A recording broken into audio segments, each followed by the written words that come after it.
mental kita bisa rusak hanya karena postingan orang lain. Kenapa bisa gitu? Karena kita membiarkan apa yang kita lihat, kita acceptance. Kan harusnya kita punya kemampuan menolak. Iya. Biasa aja, santai aja. Maka Intan tuh suka kalau misalnya ibu-ibu ya, ibu-ibu Instagram tuh seseruan aja, jadi dimasukin ke hati. Iya sih, bener. Ibu dimasukin ke hati sih, orang dress code kuning, ibu komentarin orang dress code hijau. Ya akhirnya ibu jadi stres aja karena dress code orang lain gitu kan. Lah, jadi gini, kalau ibu bikin, pokoknya aku ngajarin gini, ibu-ibu indikatornya gini ya, aku bilang simple aja. Kalau ibu setiap lihat Instagram, hati ibu panas, gak usah mulut deh ya. Misalnya, dasarnya bisa aja hati ya, tapi kita gak bicara mulut. Berarti Instagram ibu udah salah. Mending ibu matiin, ibu log out, gak usah buka-buka Instagram. Berarti isinya sesuatu yang mancing keburukan. Apalagi kalau sampai mengeluarkan ucapan, pamer. Karena itu sebenarnya ngerusaknya ke kita. Kan kita yang ngumpulin tuh energi negatifnya. Benar ya? Sementara kan tubuh ini bereaksi atas apa yang kita pikirkan. Nah, otak kita memberikan perintah atas apa yang kita rasakan. Umi bisa bayang nggak, setiap kita lihat Instagram atau sosial media, kita ngerasainnya nggak enak. Maka otak pencernanya kan selalu negatif, maka tubuh merasa negatif. Bangga Mbak Intan, karena selama kenal Mbak Intan tuh ya taunya Mbak Intan happy aja, keluarga bahagia, sakinah, anak-anak ganteng cantik gitu ya, terus juga suami support, karir bagus ya, teman-teman teman-teman juga circle yang positif, jadi kayaknya makanya apa yang kurang ya dalam hidupnya seorang Intan Erlita. Ternyata iya memang manusia semuanya nggak ada yang sesempurna itu. Betul. Semua sama Allah udah dikasih ujiannya masing-masing, termasuk juga saya teman-teman. Jadi jangan ngelihat Ummu Sajat, Ustadz Fatih itu, Ummu Sajat sama Ustadz Fatih itu apa ya masalahnya banyak. Cuma bedanya kita nggak ngeluarin ya. Iya, cuma bedanya kita nggak cerita aja. Karena kalau kita cerita pada orang yang tidak tepat juga nggak akan jadi solusi kan. Malah bisa jadi kompor atau malah akan memperkeruh suasana gitu. Saya jadi ingat Ustadz Fatih itu sering banget menasehati saya ya sebagai istri, dan kita sering ngobrol sebagai orang tua ya. Hati-hati ya Mi, kita itu jangan sampai beternak anak. Beternak anak itu anaknya dilahirin, dibesarkan, dikasih kandang yang bagus, rumah maksudnya, disekolahin di tempat terbaik gitu. Tapi ruh kita nggak bersatu. Kita sama ternak aja kadang-kadang ruh kita lebih nyatu. Kayak di rumah tuh Ustadz Fatih piara burung, kan? Tiap pagi burungnya dielus. Tiap pagi burungnya ditaruh di sini, kayak tadi pagi tuh burungnya diajak ngobrol, gogo gitu. Masa sama anak kita nggak pernah ngobrol? Kita ini tuh beternak anak atau betul-betul mau mendidik anak. Sering orang tua itu fokusnya sekarang pada beternak anak. Nauzubillah min dzalik ya teman-teman. Dan saya setuju banget apa yang Mbak Intan sampaikan tadi. Kalau ada sesuatu yang salah dalam hidup kita, maka bercerminlah pada diri kita sendiri dulu. Jangan suka nunjuk kesalahan orang lain. Karena Allah katakan saja ku anfusakum wa ahlikum. Jadi sebelum kita ngajak orang lain untuk terhindar dari azabnya Allah, nerakanya Allah, diri kita sendiri dulu. Betul. Jadi Quran aja udah ngasih tuntunan itu, cuma kita baru taunya kan baru-baru ini saja. Betul, kan Mbak Intan. Benar. Dan benar lagi apa yang katakan Mbak Intan tadi, saya setuju banget teman-teman. Kata Mbak Intan, kalau ada masalah apa-apa, kembalilah ke agama. Tenangkan dulu hatimu, baru nanti masalahmu akan diselesaikan. Makanya kan Allah katakan, ala bizikrillah tatmainul qulub. Cuma dengan berzikir kepada Allah, hati akan tenang. Zikir itu kan sholat, zikir itu kan doa, zikir itu kan tilawah Quran. Zikir itu kan ya zikir pagi petang gitu. Berarti apa? Itu kan hablum minallah sebetulnya. Nah itu yang seringkali kita lupakan itu. Walaupun kita tidak menafikan keberadaan psikolog, psikiater ya, karena mereka juga adalah profesional yang berbasis ilmu kan. Tapi Mbak Intan, hadirnya seorang psikolog atau psikiater ya, itu sebetulnya baru dibutuhkan pada saat kapan sih? Nah, jadi gini sekarang itu kan kita tuh terbrainwash dengan apa yang ada di sosial media ya. Jika punya masalah langsung lari ke psikolog gitu kan. Jika punya masalah langsung lari ke psikiater. Gak ada yang salah bebas aja gitu kan. Orang kan punya pilihan dalam hidup ya. Tapi hidup itu kan pilihannya ada konsekuensi ya. Ternyata dalam ilmu yang aku pelajari, yang pertama kali ketika kita punya masalah, yang kalian gak bukan ya doa sama Allah lah, gelar sejadah kan harusnya pertama itu kan. Dan sebenarnya kan Islam sudah mengajarkan itu kan. Dalam psikologi Islam juga itu tatanannya kayak gitu ya. Pertama kali punya masalah, lari dulu tuh, doa dulu sama Allah gitu kan. Makanya kenapa ada sepertiga malam segala macam kan. Nah, berdoa nih. Kalau misalnya manusia, kan kalau manusia itu secara normalnya dia memang butuh visual. Kalau curhat tuh pengen ada depannya gitu ya. Kan kalau belum ketemu baru sejadah tuh ada yang udah tenang, ada yang masih rasanya pengen ngomong. Nah kalau pengen ngomong pun, saran yang kedua adalah cari orang terdekat dalam keluarga sehingga masalah aib itu tidak tersebar kemana-mana. Nah jika nggak ada dalam keluarga, barulah datang ke psikolog atau psikiater. Jadi urutannya tuh sebenarnya seperti itu, sebenarnya ya. Tapi kan pilihan lagi, belum tentu semua orang memahami hal ini gitu. Mereka langsung ke psikolog gitu. Enggak apa-apa juga mereka ke psikolog. Tapi menurut aku lewati dulu tahap-tahapan itu. Jika dengan berdoa, dengan sholat udah tenang ya sudah, keep aja. Selesaikan gitu kan dengan diri sendiri, jiwa sendiri gitu. Tapi kalau belum tenang, cari dulu lingkup keluargamu siapa. Nah, baru terakhir ke ahlinya. Terutama kalau ada yang kondisinya sudah mulai misalnya kayak nggak bisa mengendalikan emosi, terus ada kondisinya dengan tadi ya ada kan bipolar misalnya tiba-tiba naik turun emosinya atau dia kayak mulai mendengarkan suara-suara kayak halusinasi ya, halusinasi. Nah itu sangat disarankan untuk datang ke psikolog atau psikiater. Cuman kan sekarang ya orang-orang kan baik yang curhatnya adalah nggak melewati tahapan 1, 2, 3 langsung ke 4 sosial media. Padahal itu malah bikin stres makin tinggi. Bukannya gini Mbak, kalau kita curhat nih di sosmed kan harapannya gini, banyak orang yang ngeliat, banyak orang yang komen, terus banyak orang yang ngedoain, aku doain ya Say, masalah kamu cepat selesai gitu. Coba sih, tapi coba Umi lihat deh dari masalah-masalah yang viral, baik lebih selesai apa jadi panjang sih Mbak. Jadi panjang. Aku suka ngomong ini, kita tuh curhat ke sosial media itu adalah pembunuhan validasi kita. Manusia kan butuh pengakuan kan. Nah, karena dia merasa tidak didengarkan, dia blow up lah kepada sosial media atau WhatsApp status gitu kan. Nah, banyak yang berempati. Aku bilang emang empati enggak juga. Orang itu yang melihat status kita atau misalnya kehidupan pribadi kita bongkar, itu dua hal, Yang emang dia kepo, lanjutannya apa nih ceritanya, ya kan? Atau yang kedua adalah mereka emang senang dengan penderitaan kita. Karena yang real itu adalah yang langsung nyata, ya nggak Coba sekarang aku tanya Umi, kalau misalnya ada orang cerita ya, terus kita ngetik, hahaha lucu banget ya, kan kita nggak lagi ketawa. Iya benar. Iya nggak? Stiker boleh memanipulasi, tapi yang tahu kita ketawa bangga kan diri kita. Itulah dunia maya, seolah-olah kita didukung, padahal orang sebenarnya jadi kompor buat kita. Jangan gitu, lanjutin aja, ngapain damai gini. Hati lagi kosong. Lanjutin aja.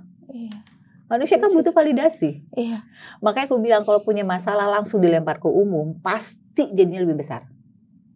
Nggak ada masalah yang dilempar ke umum langsung jadi kecil, enggak. Karena campur komen orang lain, itu bisa memanaskan kita. Nah itulah kenapa aku suka bilang kalau lihat masalah itu adalah intinya, jadi dikecilin. Kalau masalah dibesarin, jadinya bisa berepisode, kan pilihannya di kita, Nah kalau gitu Mbak, bagaimana caranya supaya kita para perempuan ini bisa bijak bersosial media?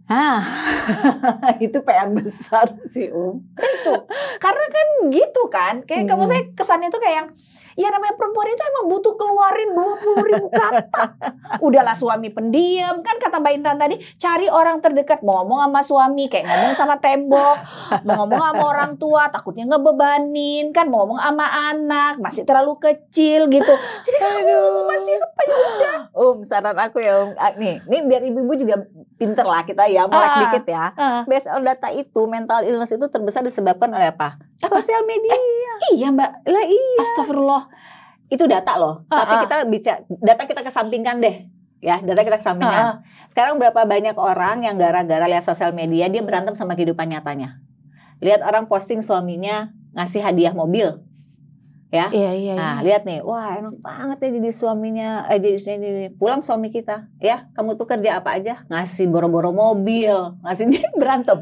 Dan itu banyak terjadi. Kenapa? Karena membandingkan hidup kita dengan hidup orang lain. Capek sih. Tapi itu terjadi. Iya benar. Lihat nanti zaman PTN deh, Umi lihat. Pasti banyak orang tua yang posting, alhamdulillah anak saya keterima di ini. Beneran. Dan ini terjadi di saya, Mbak Intan. Ini terjadi di saya. Abang Alif tahun ini tamat SMA. Ini kan dia baru tamat SMA nih, Mbak. Tuh? Nah, dia kan gap year, Mbak. Iya. Jadi dari awal dia SMA kelas 3 sudah mulai ada les nih di sekolah. Ini buat teman-teman juga ya, supaya jadi bijak bersosial media tadi ya, lagi kita obrolin.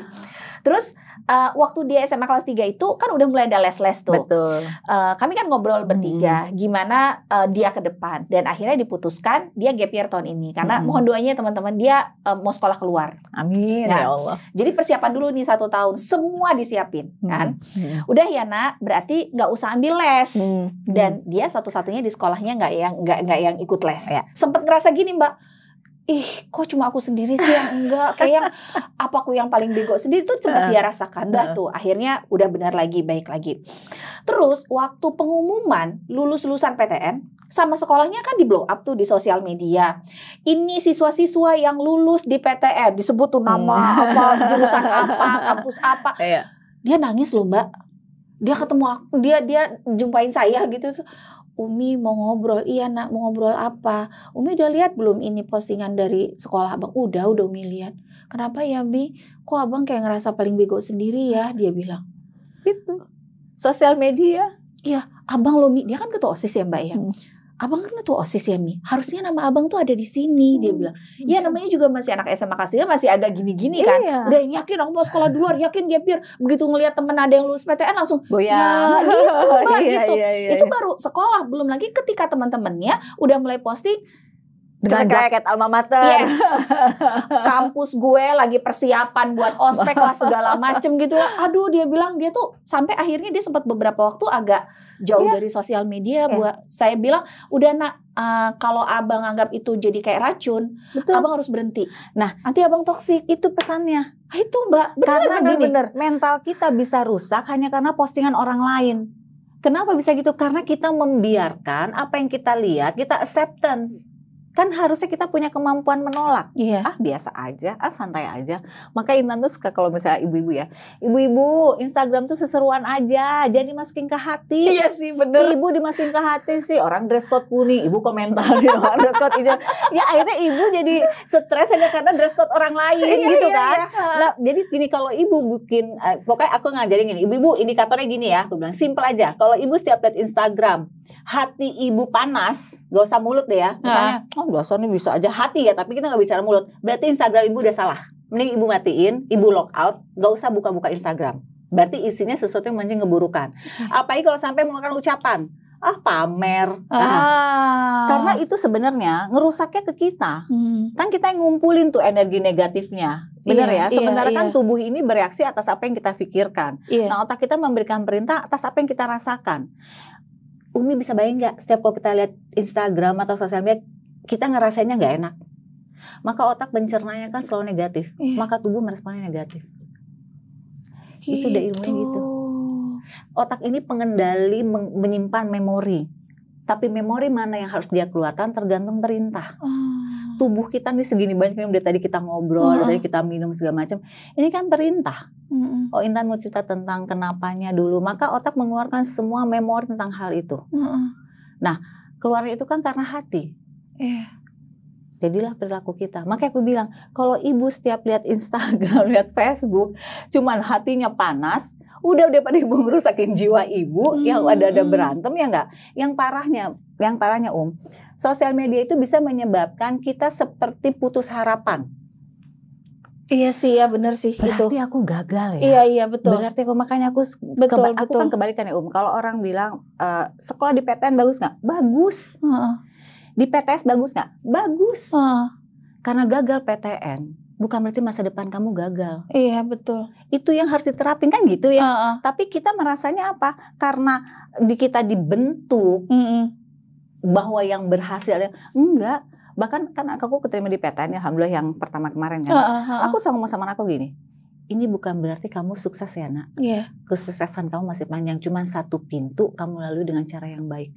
Karena nggak ada jaminan kita mau kuliah di mana aja pasti sukses. Tergantung ilmunya kan, jadi ilmu bermanfaat atau enggak, itu yang lupa. Jadi banyak orang merasa masa depannya suram dan segalanya hanya karena lihat postingan. Iya betul sih Mbak, betul. Bahaya kan? Saya tuh ngerasa banget sih setahun ini ya nemenin Abang Alif untuk dia tetap bisa on the track sama apa yang jadi mimpi dia gitu, dengan pengaruh dari sosial media itu memang terasa banget sih Mbak Intan. Aku tuh suka bercanda gini sekarang itu di zaman kita yang bener jadi kita yang salah. Iya. Padahal gini, sebetulnya orang posting itu tuh sebetulnya juga nggak ada maksud apa-apa gitu. Kita aja sih. Makanya aku bilang jangan salahin orang yang posting. Kan sosial media dia terserah mau pakai caption apa, mau pakai filter apa, itu urusannya dia. Yang salah itu adalah ketika kita merespon postingan orang lain gitu. Jadi jangan salahin orang yang posting. Terserah orang mau posting apa aja. Makanya aku ajarin ibu-ibu, Bu, itu yang namanya di sosial media ada yang namanya tombol mute. Aku bilang gitu. Iya. Jangan di-unfollow, Bu. Kalau di-unfollow silaturahmi dunia berantakan. Kalau di-unfollow marah dong saya. Wah, aku di-unfollow Umi nih misalnya gitu kan. Itu kan bisa jadi dunia nyata jadi berantem tuh. Betul. Jangan, di-mute aja. Jadi ibu masih temenan sama teman-teman ibu. Jadi kalau teman-teman ibu lihat, oh masih temenan aku sama Intan gitu. Tapi ibu nggak perlu ngelihat feed dia. Aku bilang, karena kita harus menjaga dengan apa yang kita lihat. Iya, Umi, tanpa kita sadari kita tuh hidup sekarang pakai handphone tuh udah kayak luar biasa loh. Bangun tidur aja kita udah lihat ya. Yang kita lihat kadang-kadang sosial media. Bayangin kalau setiap buka sosial media itu input ke diri kita yang negatif, rusak mental kita. Iya memang sih Mbak. Kan ujung-ujungnya yang dirusak adalah apa? Feel blessed-nya kan, rasa bersyukurnya kan. Jadi kita ngebandingin lah suami kita nggak kayak suaminya si A, lalu ngebandingin lah anak kita kenapa nggak sepintar anak orang lain. Benar. Padahal bisa jadi anak kita lebih baik daripada anak yang diposting, cuma beda kita nggak posting aja ya gitu ya. Gitu. Yang dirusak kan itu kan, adanya perbandingan, dihilangkan rasa bersyukurnya, sehingga muncullah rasa ketidakpuasan, timbul rasa kehampaan, muncullah loneliness, muncullah hidup tidak sesuai ekspektasi, datanglah mental illness, stres, depresi, bipolar dan lain-lain. Ya Allah, jadi gitu ya ibu-ibu ya, bijak ya pakai sosmednya happy aja ya dicari ya tombol mute-nya ya, soalnya ibu-ibu nih HP-nya canggih pisan, tapi bedain mana foto sama video aja suka salah-salah. Ustadz Fatih itu kalau udah habis kajian, kalau diajak foto sama Ustadz foto-foto gitu, salah Ustadz, ini masih video gitu, yang mana ya Ustadz tombolnya? Ibu gimana sih punya HP lebih canggih daripada saya, nggak tahu mana foto mana video, kata Ustadz Fatih. Ya Allah. Nah Mbak Intan, kita lanjut nih ya. Setelah mulai banyak belajar lagi tentang psikologi Islam gitu. Lalu kemudian saya juga ngelihat Mbak Intan sebagai seorang coach. Apa sih ini sebetulnya coach? Ini kan dunia yang belakangan ini. Ini juga mulai hangat dan hype gitu. Coach ini sebetulnya apa? Kemudian kapan sih kita juga membutuhkan seorang coach? Jadi justru Intan tuh duluan belajar coach sebelum memunculkan si psikolognya ini. Karena kan untuk tadi tuh Intan kan soalnya memang bikin sama teman-teman tuh perusahaan di bidang training kan. Nah supaya kita tersertificationnya internasional, aku ambillah tuh ICF dari Amerika langsung gitu, IC Agile. Karena kan kalau kita mau ngajar itu kan orang nanya credential kita banget kan, jadi kita belajar lah gitu. Ternyata ilmu coaching itu tidak hanya bagus buat profesional, tapi bagus untuk orang tua. Makanya dulu aku sempat bikin program Parents as Coach. Kan gini kalau kita lihat atlet, setiap atlet pasti punya coach, betul kan? Nah, setiap atlet punya coach. Tapi apakah coach itu ahlinya sama, punya kemampuan kayak atletnya? Enggak. Tapi seorang coach mampu melihat strategi dan potensi dari atletnya.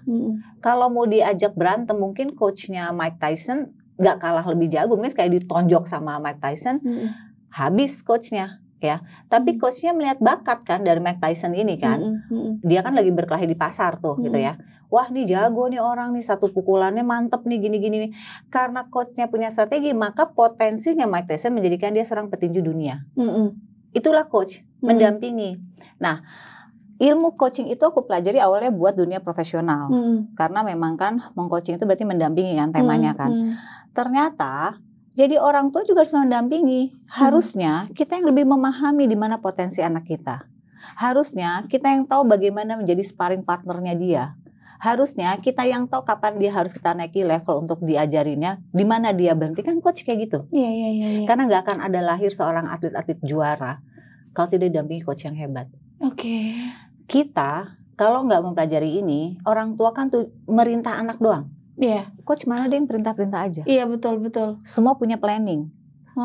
Jangan-jangan kita nggak mempunyai planning itu. Menarik nih Mbak Intan. Saya tuh pernah nemenin Abang Alif ya dalam satu sesi coaching. Karena waktu itu dia dicek dulu bagaimana minat bakat dia, kemudian dia di coaching gitu. Jadi saya ikut lah di dalam sesi coaching itu karena memang buta banget dengan dunia coaching. Saya ngeliat gini, kenapa ya sesi coachingnya itu malah menurut kamu gimana? Menurut kamu gimana gitu, kayak seru banget ya gitu. Tapi kan orang tua nggak kayak gitu sama anaknya. Kamu harus kayak gini, kamu harus kayak gitu. Kita lebih banyak perintah kan, otoriter kan. Tapi kita nggak melihat kemampuan anak kita, betul nggak? Bahkan kadang ada orang tua yang mengarahkan anaknya, kamu ambil aja ini, nanti kamu kalau udah besar jadi ini, kuliahnya di sini. Mengarahkannya luar biasa gitu. Kalau jadi coach nggak, kami diajarkan mendampingi. Makanya kalau coach itu pasti banyak pertanyaan. Iya, betul.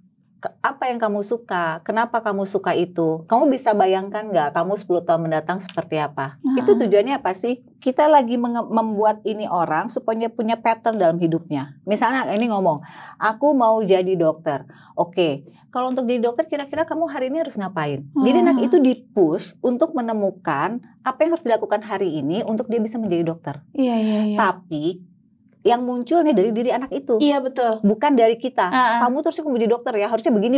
Berarti kita lagi. Kalau anak yang nggak memahami, percayalah apa yang kita buat patah. Betul banget. Tapi kalau anak itu menyadari dia butuh itu untuk menjadi seseorang yang dia inginkan, pasti dia jalanin. Pertanyaan terakhir, gimana caranya kita bisa jadi coach buat anak kita? Bisa banget. Gini, memang harus dipelajari ya, harus belajar. Tapi ini simpelnya gini, kalau kita mau jadi coach buat anak kita, anggap aja gini, anak kita atlet, anak kita yang bertanggung jawab akan hidupnya. Tapi tugas kita memfasilitasi dan memberikan hal-hal yang dia sadari potensi dari dia. Dengan cara apa? Banyak ngobrol, banyak komunikasi efektif ya, bukan pakai WA ya. Kamu mau jadi apa bang? Nanti udah gede. Karena orang tua banyak yang kayak gitu sekarang. Sekarang nggak bisa. Intinya adalah komunikasi efektif dan bukan hanya perintah. Ngobrol. Itu yang dibutuhin sama anak-anak sekarang. Teman-teman sebetulnya masih banyak banget ya yang pengen saya tanyain sama Mbak Intan. Cuma ternyata karena keterbatasan waktu, mohon izin nanti kapan-kapan kita culik lagi waktunya Mbak Intan ya, Mbak Intan ya. Karena banyak banget sebetulnya yang ingin lagi saya tanyakan.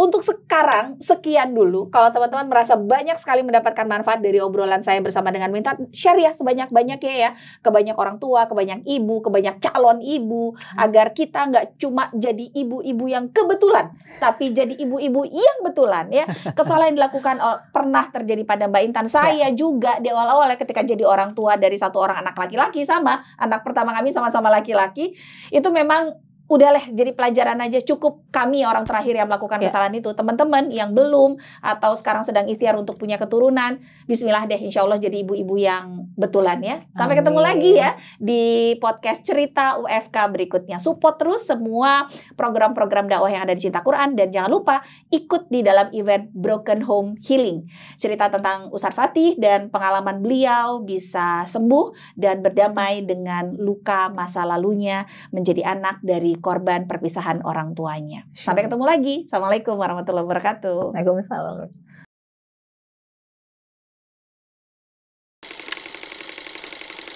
Jadi orang tua itu bukan bercerai hidup tapi bercerai mati. Iya, jadi ibu itu wafat akibat bapak. Saat itu usia 8 tahun belum paham gitu ya. Yang aku tahu bapak jahat gitu, bapak kenapa pergi gitu, mereka udah besar gitu, kenapa bapak milih mereka, aku tuh masih kecil, masih butuh bapak gitu. Ya terus untuk apa gitu, maksudnya tuh mereka dulu bareng-bareng sehingga lahirlah saya gitu ya. Kalau ternyata sebelum saya lahir pun mereka udah pisah gitu. Ibu adalah sosok yang menyayat hati Cynthia, karena ibu adalah orang pertama yang mencaci maki kerudung aku, dan ibu adalah orang yang entah kenapa beliau tuh suka sekali merendahkan Cynthia gitu. Sangat sakit gitu ya, sangat sakit. Bapak itu banyak mengkhianati ibu sehingga ibu tekanan batin, banyak penyakit sampai akhirnya sakit gitu loh. Saya berkali-kali berdamai dengan Bapak, gagal terus gitu. Dan muncul kebencian lebih dalam ketika ingin berusaha untuk berdamai gitu sama Bapak. Kok Bapak kayak gini gitu? Kok Bapak dari kecil tuh gak pernah ada gitu, kayak kenapa aku tuh ditinggalin terus gitu. Kenapa Bapak ninggalin aku? Idaman bagi sebuah keluarga adalah tetap bersama. Dan idaman bagi seorang anak melihat orang tuanya saling cinta.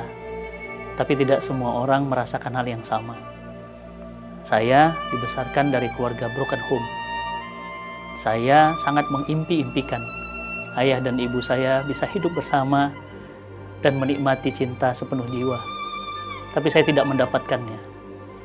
Dan dampaknya bagi anak broken home tidaklah mudah. Dia akan menjalani sisa-sisa hidupnya dengan penuh luka-luka di dalam jiwanya. Dan alhamdulillah saya sembuh melewati itu semuanya. Dan saya ingin mengajak sahabat semuanya untuk sembuh bersama event yang saya gelar Broken Home Healing.